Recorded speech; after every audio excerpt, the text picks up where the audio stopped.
à tous, j'ai rendez-vous avec Luis Fernandez. Aujourd'hui, il va nous parler de son club de cœur, le PSG, et puis tous ses pronostics pour la Champions League, la fin du championnat et bien sûr la Coupe du Monde. Je retrouve tout de suite Luis Fernandez. Merci beaucoup de répondre à mes questions aujourd'hui. Vous êtes très aimé par les supporters du PSG. Ouais. Ils vous aiment encore, il y a une alchimie, une fusion entre vous. Est-ce que c'est une équipe que vous aimeriez reprendre en main?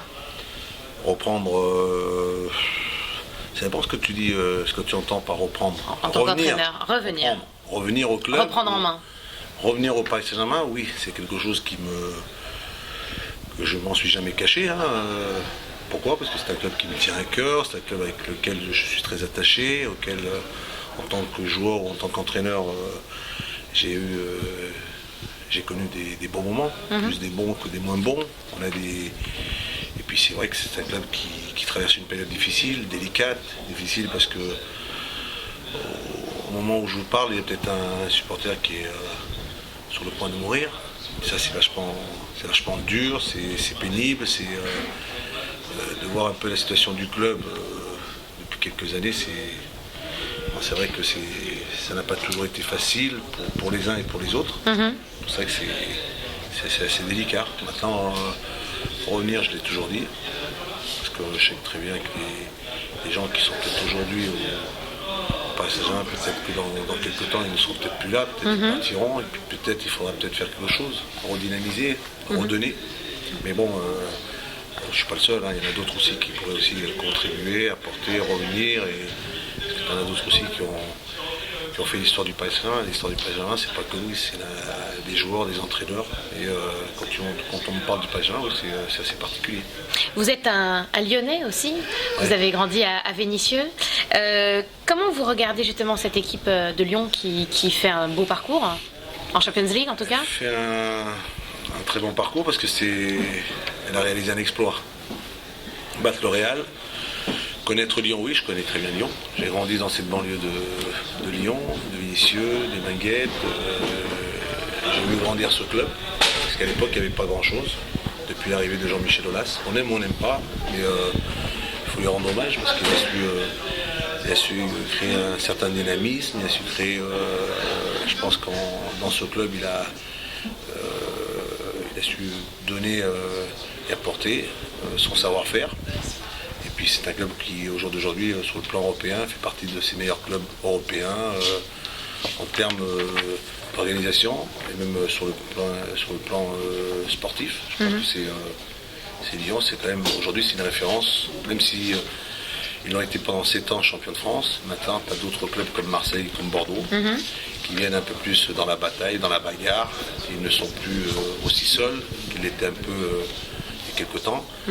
C'est vrai que cette victoire face au Real, c'est une victoire qui leur donne vraiment, sur le plan, une sacrée dimension, on va dire. Dans votre carrière d'entraîneur, vous avez sorti Zidane, Vieira, Mikou? Non, Zidane, je ne l'ai pas sorti. Zidane, il a commencé, moi j'ai fini ma carrière, il a commencé sa carrière avec moi. Il était à mes côtés. Mikou, Vieira? Vieira, oui. Parmi les jeunes joueurs d'aujourd'hui, français, qui sont pour vous les 2 ou 3 les plus prometteurs? Il y en a des jeunes qui sont prometteurs, il y en a certainement pas mal.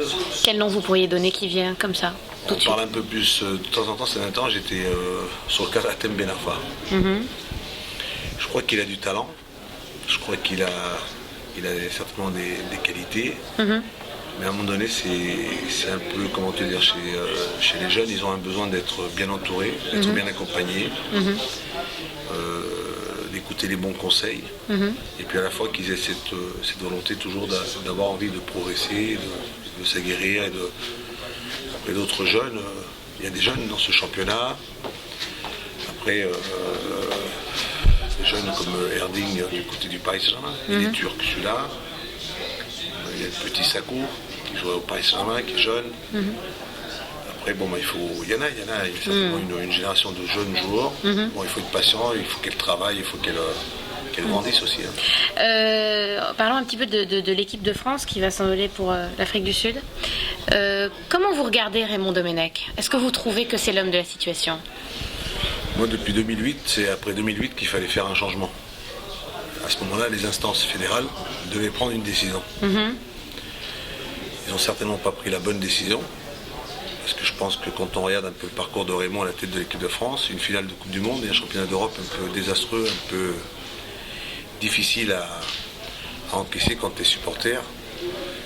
Et en termes d'anciens, on a une certaine légitimité un peu, lorsqu'on donne un avis sur l'équipe de France, moi je ne m'attaque pas à l'homme, je m'attaque un peu à ce que l'on propose, à ce que l'on fait, à travers des choix. Et c'est vrai que Raymond a toujours eu une tendance un peu plus à être dans la provoque que d'être dans l'échange, dans le dialogue, et essayer de répondre aux questions que l'on se pose. Quand on pose des questions sur le jeu, on aimerait avoir des réponses sur le jeu. Et vous trouvez qu'il ne les donne pas, ces réponses? On n'en a pas assez souvent eu de sa part. On a eu d'autres réponses concernant ses attaques. Moi, je ne passe pas mon temps à l'attaquer personnellement, je passe plus mon temps sur ce qu'on aimerait ressentir quand on est supporter, de l'enthousiasme, de l'envie, une certaine générosité. Vous le trouvez pas assez généreux? Je pense qu'il est certainement, il joue un rôle. Alors, dans la communication, parce que c'est vrai qu'aujourd'hui, communiquer, faire très attention avec les mots, les on-dit. Tu sais, quand tu es l'entraîneur de l'équipe de France, tu es l'entraîneur d'une équipe de 60 millions de spectateurs, de 60 millions de supporters. C'est pour ça que c'est ça qui est le plus important. Et Raymond, à ce moment-là, il est un peu plus à côté. Si on vous donnait le choix, vous prendriez plutôt la direction du PSG ou le poste de sélectionneur de l'équipe de France? La direction du PSG. Le PSG, c'est votre maison. Le PSG, c'est un terrain, c'est un endroit que je connais bien. C'est-à-dire que tu maîtrises quand tu es entraîneur national, entraîneur de l'équipe de France, c'est très politique, c'est très particulier, c'est très spécial. Il faut faire partie d'une famille, il faut faire peut-être partie d'un clan. Moi, je préfère mieux rassembler, je préfère mieux être l'homme de tous. Et là, tu ne serais pas l'homme de tous, tu serais l'homme de certains qui seraient pour, certains qui seraient contre. Par contre, si c'est le retour au revenir au Passerin, tu fais un sondage, je pense qu'à 80%, on serait heureux peut-être que je revienne. C'est pour ça que tu serais certainement dans de meilleures conditions, dans de meilleures dispositions, pour mieux travailler et pour mettre un projet en place. On a parlé beaucoup de l'équipe d'Israël, que vous alliez peut-être devenir le sélectionneur. C'est vrai, c'est faux? Pour l'instant, je n'ai pas de contact. C'est-à-dire comme on a dit que j'avais des contacts avec le Mali ou avec le Maroc. Tu as des pays comme ça qui sont à la recherche de sélectionneurs. Oui. Et ils font en sorte un peu à faire un peu le tour de la question, d'essayer de trouver peut-être l'élément, peut-être le sélectionneur qui serait certainement libre, qui serait dispo. Bon, au jour d'aujourd'hui, j'ai une émission sur l'AMC tous les jours. Et je travaille sur Orange Sport le week-end. Professionnellement, de ce côté-là, je suis tranquille. Maintenant, pour la saison prochaine, si éventuellement quelque chose se présente, entraîner une sélection, pourquoi pas?